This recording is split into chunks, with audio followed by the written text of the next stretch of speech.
Cara mendapatkan keringanan utang untuk pinjol Anda, video pertama.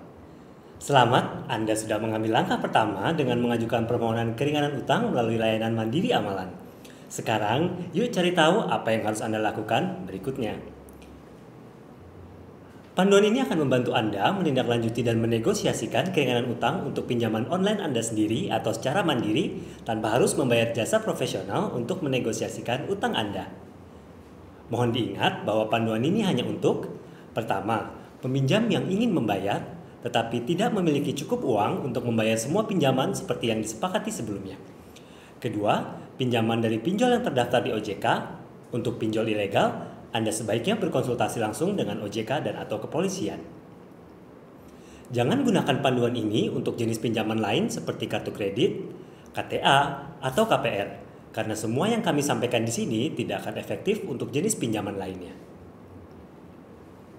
Mengapa panduan ini hanya berlaku untuk pinjaman online? Pinjaman online biasanya berjumlah kecil. Jika Anda menyewa jasa mediator profesional, biaya yang dihabiskan akan lebih banyak daripada jumlah keringanan yang bisa Anda dapatkan melalui layanan kami.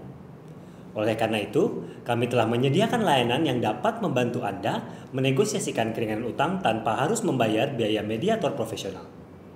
Dalam hal KTA dan utang kartu kredit, jumlahnya lebih besar. Oleh karena itu, mediator profesional kami dengan riwayat kesuksesan penyelesaian utang sebelumnya akan memberikan keringanan yang lebih banyak daripada biaya yang kami kenakan. Jadi, untuk kartu kredit dan KTA, Anda akan lebih hemat menggunakan layanan lengkap kami daripada mencoba bernegosiasi sendiri. Untuk utang KPR, KMG, atau leasing, proses keseluruhannya lebih rumit. Karena pinjaman ini memiliki jaminan yang dapat disita atau dijual oleh pemberi pinjaman ketika peminjam tidak dapat membayar pinjamannya. Berikut adalah 4 topik utama yang akan kami jelaskan pada video ini. Pertama, mengetahui hal-hal dasar proses pengajuan keringanan utang untuk pinjaman online. Kedua, memahami apa yang ingin Anda capai.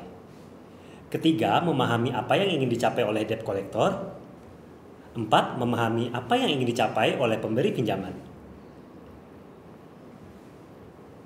Bagian pertama, hal-hal dasar yang perlu Anda ketahui. Pertama, Anda tidak sendirian. Semua pemberi pinjaman tahu bahwa akan ada peminjam yang tidak dapat membayar kembali secara penuh. Karena COVID saat ini ada 15 juta orang Indonesia yang terlambat membayar pinjaman. Oleh karena itu, bagian penagihan yang menindaklanjuti keterlambatan memperkerjakan banyak staf. Dan seringkali pemberi pinjaman menggunakan jasa penagihan di luar perusahaan untuk menangani pembayaran yang lebih terlambat. Kedua, selalu perhatikan semua pinjaman Anda. Jika Anda punya banyak pinjaman, Anda harus menemukan solusi yang memungkinkan Anda melunasi semua pinjaman Anda secara bertahap. Jika Anda kesulitan membayar semua cicilan bulanan Anda, maka perhatikan semua pinjaman Anda dengan cermat dan cobalah untuk mendapatkan solusi yang tepat untuk menyelesaikannya. Ketiga, negosiasi ini sama seperti negosiasi lainnya. Anda ingin mendapatkan keringanan. Pemberi pinjaman punya keinginan lain. Debt collector juga punya keinginan yang lain lagi. Anda perlu memahami keinginan semua orang supaya lebih mudah mencapai kesepakatan yang menguntungkan semua pihak. Keempat, tidak ada aturan hukum yang mengharuskan pemberi pinjaman online memberikan keringanan utang kepada Anda. Tapi, ini bukan berarti Anda tidak bisa mendapatkan keringanan. Amalan telah menegosiasikan ribuan diskon, rencana pembayaran, dan penundaan pembayaran meskipun pemberi pinjaman tidak memiliki keharusan untuk melakukannya.